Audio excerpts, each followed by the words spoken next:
बोलले की मी मुंबईत असलो तर बांधेल, आणि ताईंनी प्रतिक्रिया देताना असं म्हटलं की रामकृष्ण हरी. त्या दोघांच्यातला संवाद आहे, मी त्याच्यावर बोलणं योग्य नाही. दादा, एक शेवटचा प्रश्न आपल्याकडे गेलो. तुमच्या काही संपर्कात आहे का?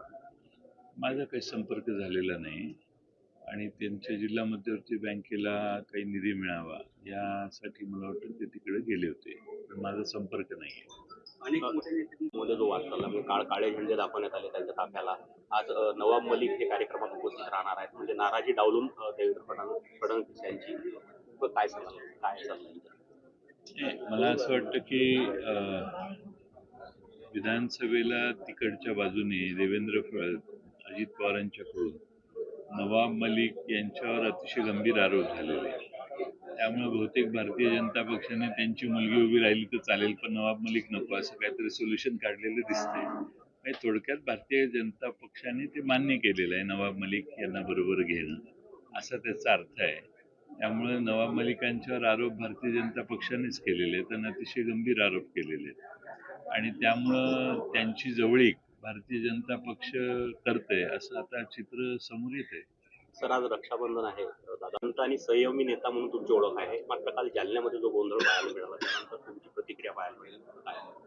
नाही, जालन्यामध्ये काय झालं की इच्छुक आमच्या त्या मतदारसंघात 3 जण आहेत आणि त्यातल्या एका व्यक्तीच्या समर्थकांनी भावी आमदार म्हणून बोर्ड लावला. मग दुसरे जे समर्थक होते ते प्रचंड गोंधळ करायला लागले. त्यामुळं सभेचा शेवटचाच भाग होता, समारोपच होता तो, पण गोंधळ एवढा झाला की तो म्हणजे त्याचा बोर्ड काढावा अशी त्यांची सगळ्या इतरांची मागणी होती.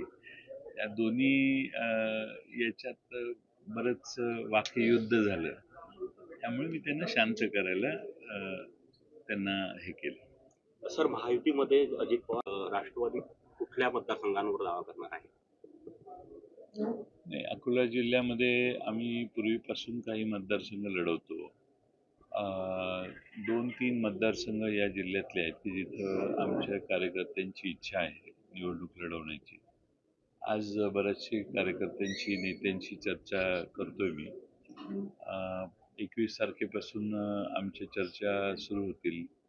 त्यावेळी मग हळूहळू आमच्या या जिल्ह्यातल्या कार्यकर्त्यांच्या म्हणण्याप्रमाणे आम्ही जागा मागणी करू. काँग्रेसने 3 जागावर इथं दावा केलेला आहे जिल्ह्यात, आणि शिवसेनेने 2 जागेवर दावा केला. आम्ही आज चर्चा होणार आहे आणि आम्ही दावा जाहीर करत नाही, आम्ही मीटिंगमध्ये दावा करतो. सुनीता पवारांना उभं करणे चूक होते अजित पवार.